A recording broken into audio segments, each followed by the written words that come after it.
Bonjour et bienvenue. Ce tutoriel est consacré à la fonction recherche V d'Excel. La vidéo a été réalisée par agi67.fr.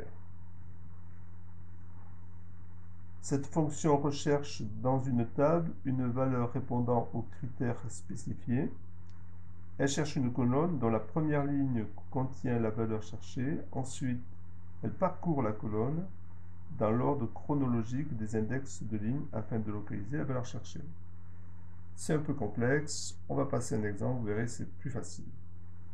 J'ai ici de A2 à D4 une plage de données, des codes, et ce que je veux, c'est quand je vais mettre mon code dans la case G1, je retrouve en G4, G6 et G8 le nom de l'article, la quantité et le prix. Alors pour cela, on va définir tout de suite quelle est la plage de référence. Donc je vais dans l'onglet Formule, définir un nom. Là je rentre table, article, donc on met le nom que l'on veut. Une fois que c'est fait, il ne me reste plus qu'à rentrer la formule dans G4. Deux solutions. La première, c'est de double-cliquer et de rentrer la formule directement dans la cellule. La deuxième, c'est de sélectionner la cellule et d'écrire en haut, dans la barre de formule, égale. Donc ça signifie à la cellule que c'est une fonction qui va suivre, une formule. Recherche V. J'ouvre ma parenthèse, je la ferme tout de suite pour ne pas l'oublier, sinon je vais provoquer une erreur par la suite. Je rentre dans ma parenthèse. Ma valeur de référence sera la cellule G1, là où je rentrerai mon code. Un séparateur qui peut être point virgule ou virgule suivant les versions d'Excel. Et là, je mets ma plage de données. Donc, je peux très bien écrire A2 D4 ou celle que j'ai définie tout à l'heure avec un nom. Table, voilà, elle apparaît tout de suite.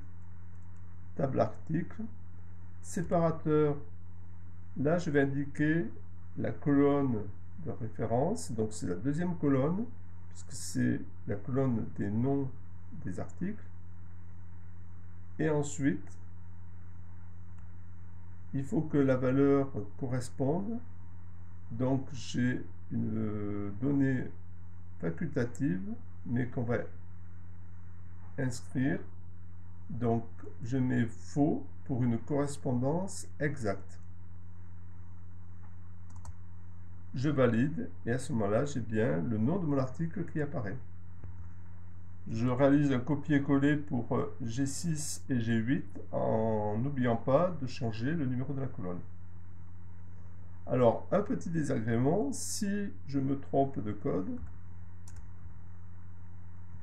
j'ai la valeur NA qui apparaît. Alors pour cela, on va utiliser la fonction si erreur. Elle va venir encadrer la formule que l'on vient d'écrire.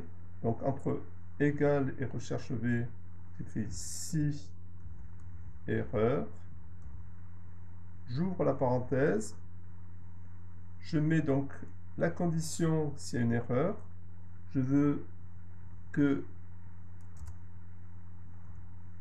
s'écrive dans la case si le code n'est pas bon.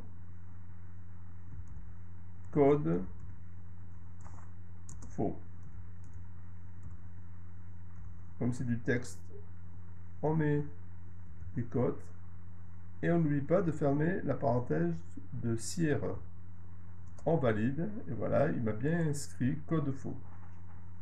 On fait la même chose pour G6 et G8. Alors j'espère que ce tutoriel vous aura intéressé. Vous pouvez en retrouver d'autres sur le site de agi67.fr.